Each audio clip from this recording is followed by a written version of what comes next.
Hindi napigilang maging dismayado ang iba sa mga netizens matapos makita ang kasuotan ng GMA celebrity at PBBX housemate na si Shuvi Entrata sa nangyari kagabi na GMA Gala Night.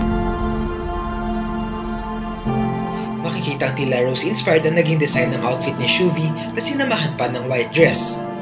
Sobrang espesyal nito dahil 360 hours daw ang kabuuang oras na ginawa ang kanyang suot at hindi lang isa o dalawang tao ang nagtulong-tulong para gawin ito, kundi 15.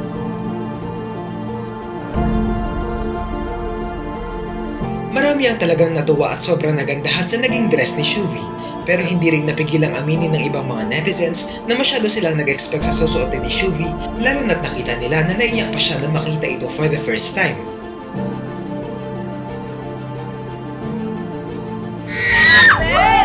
Oh my gosh! May award talaga to. Ang ganda. Ganda na niriyan. Ano? Umiiyak siya? Naalala ko yung mga previous kong gala na kung saan lang ako kumukuha ng gown. Before the day. For my 3 years here in Manila, ito lang talaga siya na may gown na po talaga tayong ginawa para sa atin, and it's really beautiful again. I can't wait na mapakita po sa inyo ang aking final gown dahil sobra niya po talagang ganda. Ayon naman sa iba, maganda naman umano ang dress ni Shuvi. Sana lang ay iniba ang buhok niya sa nasabing event, lalapat ito na ang kadalasang hairstyle na nakikita ng mga tao sa kanya.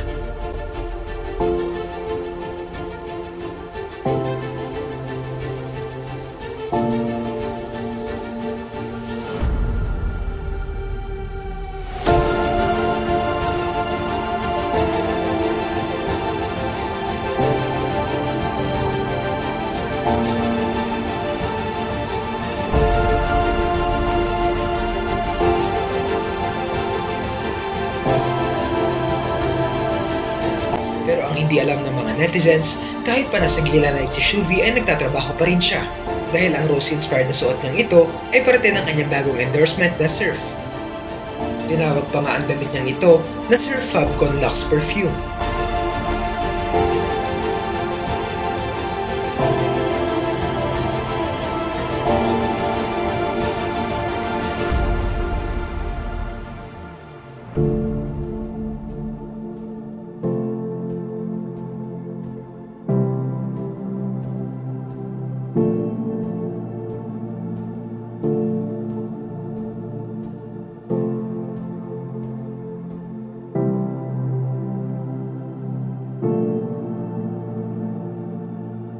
Ano ang masasabi nyo rito?